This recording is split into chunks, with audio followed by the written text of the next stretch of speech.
This lesson concerns finding the distance between 2 points in a plane and also finding the midpoint of a line segment connecting any 2 points in the plane. The first part of this lesson we're going to concentrate on finding the distance between 2 points. I'd like for us to look at an example that we can use to help us find a general rule for finding distance between 2 points. Distance between the points 1, 4 and 5, -2. You'll notice on my coordinate system here I have already graphed these 2 points and connected them with a line segment.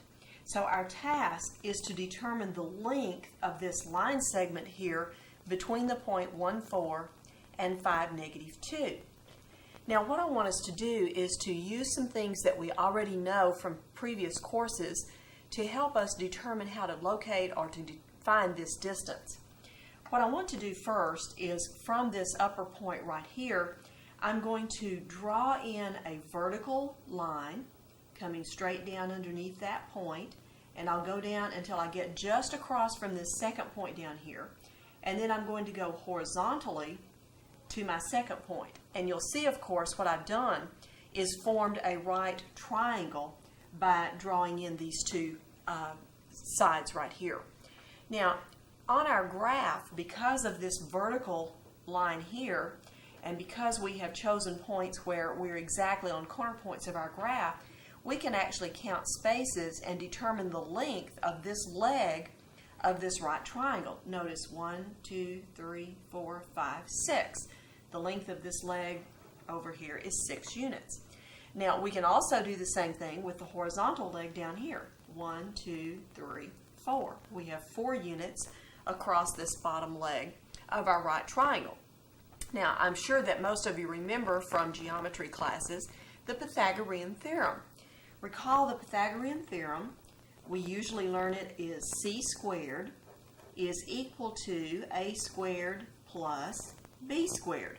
And of course c in that Pythagorean Theorem refers to the hypotenuse, or the side opposite the 90-degree angle in a right triangle. So in this triangle, this leg or this side over here is my hypotenuse, and so c would represent the length of that particular side of my triangle, or the distance between these 2 points. Now, since we are looking for distance, I want to use the letter D to represent that side rather than using a C, but we'll use that in connection with this formula. So instead of saying c squared, since I'm using the letter D, I know that D squared is equal to 6 squared plus 4 squared.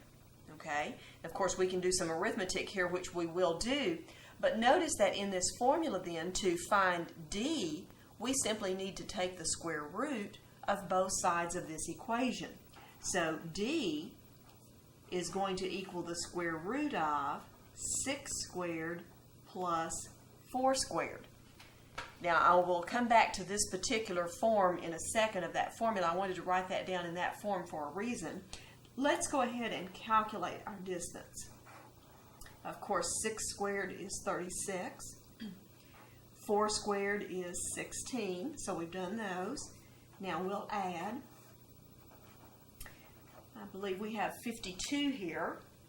And then recall, with radicals, we need to see if we can reduce this radical at all. I believe 4 is a factor of 52, is it not? 4 times 13. And so since we can factor that as 4 times 13, taking the square root of the 4, our distance is 2 times the square root of 13. Now, what made this problem easy for us was that I picked points so that we were on nice little corner points and we could draw in these lines and count and get an actual distance here. Keep in mind, for any general point in the plane, sometimes these will be fractional values and we might not have that luxury of being able to just count. The other thing that we would want to notice here is that sometimes our points might be very large numbers. What if we wanted the distance between, say, the point 25, 26 and the point -35, -20? We certainly would not want to have to go to a graph to locate those points and then count spaces to determine the distance. So what I want us to do is to go back and analyze how we came up with the numbers 6 and 4 that we have in this formula, and then we will derive a formula based on that. Now, what I want to do here, let me put in the coordinates of this upper point. That was the point 1, 4 right there. And this point over here is the point 5, -2. Okay? Now, we can actually determine the coordinates of this corner point over here, can we not? Since this point is directly underneath the point 1, 4, it has the same x value as that point. So it will have an x value of 1. And of course, since it's at the same level down here as this point, it has the same y coordinate as this second point, -2. This is the point 1, -2. Notice that to calculate this distance right here, we can take our upper y value of 4 and subtract our lower y value of -2. Let me show you down here. If we take the upper y value of 4, subtract the lower y value of -2, notice what happens here. We change the signs here. 4 plus 2 gives us a 6, and you'll see that 6 in our formula right up there. Now, to get this 6, what we actually did is we subtracted the y values of our original points. We subtracted 4 and -2. Now, you might be asking, what if I had subtracted those in a different order? What if I had taken -2 and subtracted 4? If I do that, I will get a -6. Notice that if I square a -6, I get the same answer that I would get if I square a +6. So I would get to this 36 whether I got a 6 or a -6 when I subtracted my y values of these original points. Now, notice where our 4 is coming from. This distance across here can be found by taking this right x value and subtracting the left x value. 5 subtract 1. Of course, 5 subtract 1 gives me my 4, which we see here. And again, if I subtract those in the opposite order, 1 subtract 5 is -4. And again, if I square -4, notice I will get right back to that 16 that I see in my formula. So it looks like in order to calculate the distance between these points, I need to calculate my vertical distance here and my horizontal distance here. The vertical distance is calculated by subtracting the y values of my points, and the horizontal distance is calculated by subtracting the x values of my points. We can subtract in any order because it's not going to matter if we get a positive or a negative here, because since we are squaring those results, we will get the same values here underneath our radical, and so thus we will get the same answer for our distance. Now let's take this and look at our formula. The distance between the points A, x sub 1, y sub 1, and B, x sub 2, y sub 2 in the plane is given by D equals the square root of the quantity x sub 2 minus x sub 1 squared plus the quantity y sub 2 minus y sub 1 squared. Now again, I want to emphasize what's happening in terms of this formula. Again, in my picture here, I've connected my 2 points.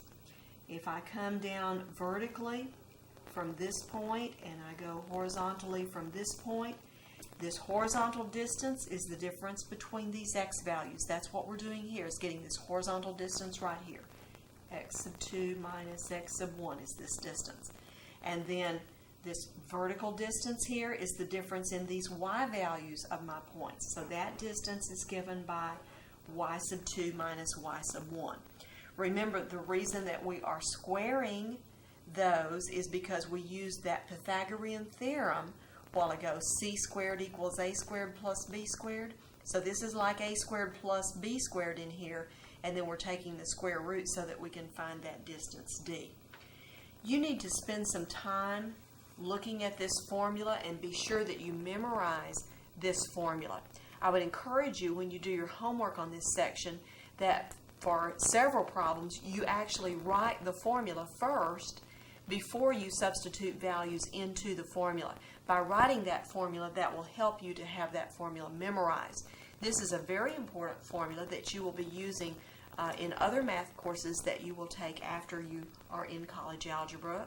And so you need to be sure that you learn this formula and remember it for future reference. Now we're going to do a couple of examples using our formula. Find the distance between the given points. In our first problem, point A has coordinates -3, 8, and point B has coordinates -6, -4. Since we are looking for the distance, what I want to do is to write down that distance formula. Now let me put it back on the screen here for just a second. D equals square root x sub 2 minus x sub 1 squared plus the quantity y sub 2 minus y sub 1 squared. That's the formula that we're going to use. Let me go ahead and write that formula down. D equals square root of the quantity x sub 2 minus x sub 1 squared, don't forget that square, plus the quantity y sub 2 minus y sub 1 squared. Sometimes I learn this formula using words rather than the symbols. Basically, I say that D is the square root of the difference of the x's squared plus the difference of the y's squared. Now, it really does not matter if you recall which of these points we call the second x value or the first x value, because we are squaring those values. It won't matter which direction that we do the subtraction.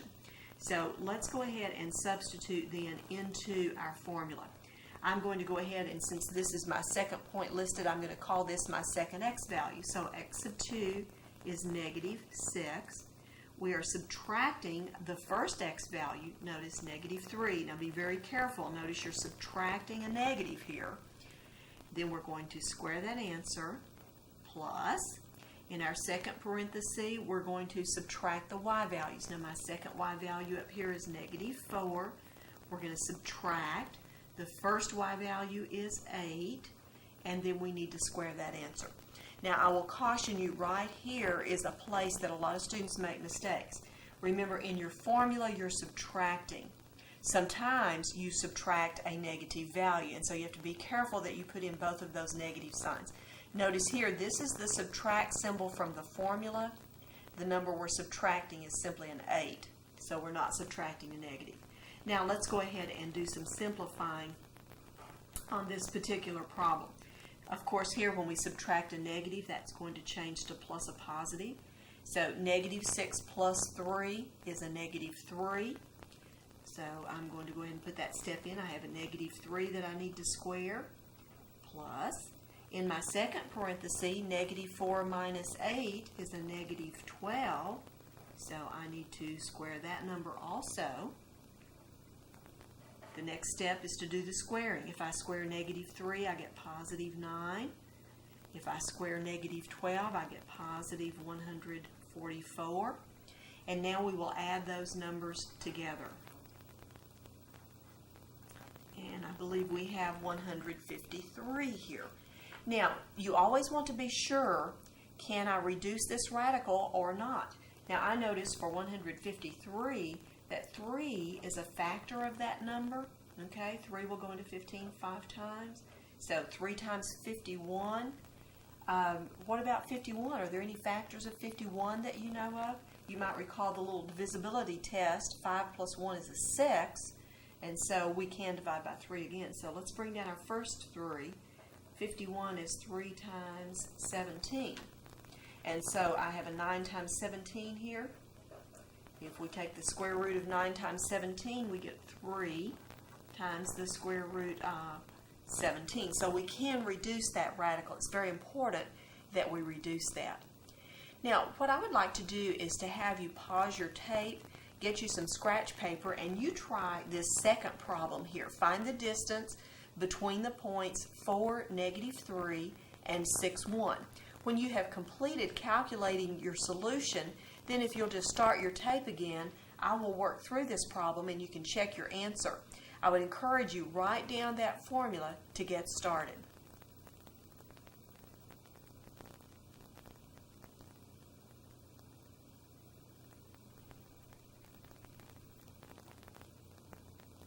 Okay, well, let's see how you did on working through this problem. I'm going to start with the formula. D equals the square root of x sub 2 minus x sub 1 quantity squared plus y sub 2 minus y sub 1 quantity squared. Now we're going to substitute into our formula. My second x value in this problem is a 6. My first x value is a 4, so I have 6 subtract 4 quantity squared. My second y value is a 1.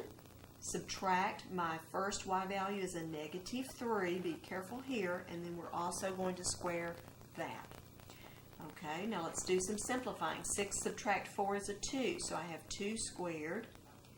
And then 1 subtract negative 3, that's 1 plus 3, or a positive 4 squared.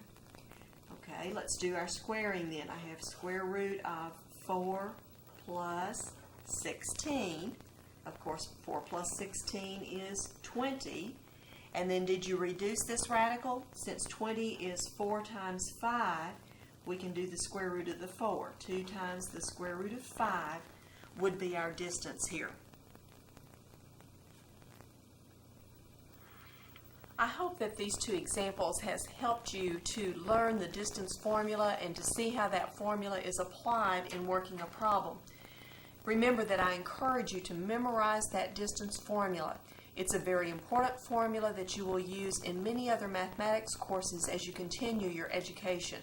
It's sort of like the Pythagorean Theorem in that once we've taught you this formula, we assume that you will know it for other classes. So be sure and work on that formula and have it memorized. Now, the second topic for our lesson is the midpoint of a line segment. I want us to go again to a graph to look at finding the midpoint of a line segment connecting 2 points in the plane. We are to find the midpoint of the line segment from the point A, coordinates x1, y1, to point B with coordinates x2, y2.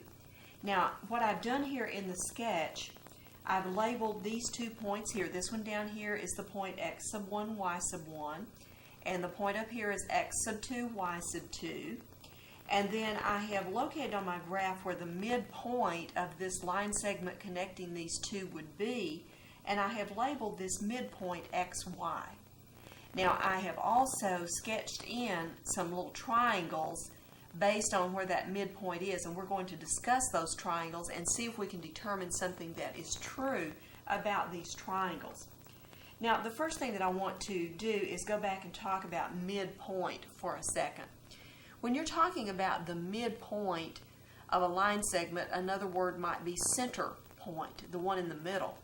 And so if this point right here is in the middle of these 2 points here, we know that the distance from this point x sub 1, y1 to the point xy would be exactly the same as the distance from the point xy here to the point x sub 2, y sub 2. Because I know those are the same if I have a midpoint, I'm going to mark those with a single mark, sort of like we did in geometry classes, indicating that these two line segments here are congruent or have the same length. Now, the triangles that have been drawn in, from this point I just came vertically downward and then went over to the midpoint, and then here I came vertically downward again and came over to this point right here. So these angles right here are both right angles or 90-degree angles. So I have 2 right triangles here in my drawing. Now, another thing that I want to talk about here is another concept from geometry. If you have 2 lines that are cut by a transversal, let me just do a quick sketch down here. You might remember here's parallel lines. If you cut by a transversal, there are several pairs of angles that are congruent to each other. One particular pair are angles that we call corresponding angles. Corresponding angles are sort of in the same relative position with each other. In other words, this angle right here and this angle right here would be called corresponding angles, wouldn't they? And those would be congruent. What I want you to notice here in my picture, these two vertical lines right here would be parallel lines, wouldn't they? You could extend each of these like this if you wanted to. This line then across here would be acting like a transversal, cutting these two parallel lines. And if you'll notice then, this angle right here and this angle right here would be corresponding angles. So we know then that those two angles are congruent to each other. What I'm attempting to show you here is that these two triangles are congruent to each other.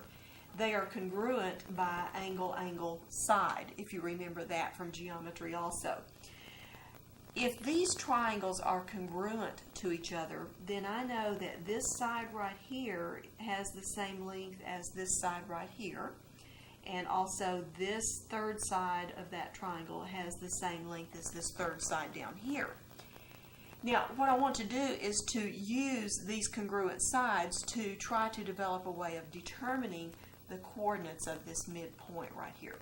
What I want to do first is to work with this vertical distance right here. Now I need the coordinates of this point down here. Notice this point is directly over horizontal from my midpoint, so it's the same height as my midpoint. Thus its y coordinate will be y right here, the same as this one. This point is directly underneath this one, so it has the same x coordinate as this point up here, x sub 2. What I'm really after, however, is this vertical distance, which is going to be found by taking this upper y value and subtracting the lower y value. In other words, y sub 2 subtract y gives me that distance, doesn't it? Now, in this second triangle, we're going to do the same thing. This point right here, being directly over from this x1, y1, has a y coordinate of y sub 1. It's right underneath my midpoint, so it has the same x coordinate as my midpoint. So its coordinates are x, y1. Again, though, this vertical distance would be this top y value of y subtract this bottom y value of y1. Y subtract y1. You'll notice I've set those two equal to each other because these are congruent triangles. Those would have the same measure. Now I'm going to add y to both sides of this equation. That gives me y sub 2 is equal to 2 times y subtract y1. Then again we will add y1 to both sides. Y sub 2 plus y sub 1 then is equal to 2 times y. And then you can see to solve for y we will divide by 2. So y sub 2 plus y sub 1 divided by 2 gives me y. Now we can do a similar process with these horizontal distances here. I'm not going to go through that for you because it would be exactly the same type of process as this one. But what we will find is that our x coordinate of our midpoint can be found by taking x sub 1 plus x sub 2 and dividing by 2. These then are basically, if you will, a formula for finding the midpoint of a line segment. Now, I did not do a separate formula page for you for this midpoint like I did for distance because I'm going to recommend, rather than memorizing these formulas, I want you to think about what you're doing here. To calculate the y value of your midpoint, notice you're adding your two original y values and dividing by 2. What are you doing when you add two things and divide by 2? Aren't you averaging those two numbers? And look what you're doing here. You're adding your two x values and dividing by 2. Again, you're finding the average. So what I want you to think about is that the midpoint can be found by taking the average of the x values and the average of the y values and using those as the coordinates of your midpoint. Now we're going to see in this example how we're going to think about doing averaging. Now the reason that I'm recommending that you just think about averaging is because a lot of times when students try to memorize the formulas, they get confused with the distance formula. In the distance formula, remember you were subtracting your x values and subtracting your y values. Notice in the midpoint you're adding instead of subtracting. So rather than trying to remember which formula has the add and which has the subtract, simply memorize that distance formula with that subtract in there, and then when you do midpoint, think average. And you know when you average, you add your numbers and divide by 2, don't you? Okay, well, let's look at an example then. We are to find the midpoint of the line segment between the given points. So here are our given points for problem number 1. We want to find the midpoint of the point A with coordinates -5, 3, and B with coordinates 3, 1. So remember, I'm thinking average. Okay, so let's look at our x values. To average these x values, I will add them and divide by 2. Now I'm adding a positive and a negative. Keep that in mind. When I add -5 and 3, I get -2, don't I? Divide that by 2, that gives me a -1. Now remember, this is my x coordinate. I've averaged my x's here. Okay, now we're going to average the y values. To average my y values, I will add those together. 3 plus 1 is a 4. And then we're going to again divide by 2 to get my average. 4 divided by 2 is a 2. This gives me my y coordinate. So my midpoint will have coordinates -1, 2. And notice how I can do that without even looking at a graph or doing anything really difficult. I'm just thinking about averaging my x values and my y values. Now on this second problem, I want us to do like we did before. Pause your tape, see if you can calculate this midpoint for the points A and B here. And then when you restart your tape in a second, then I will work through the problem and you can check your answer.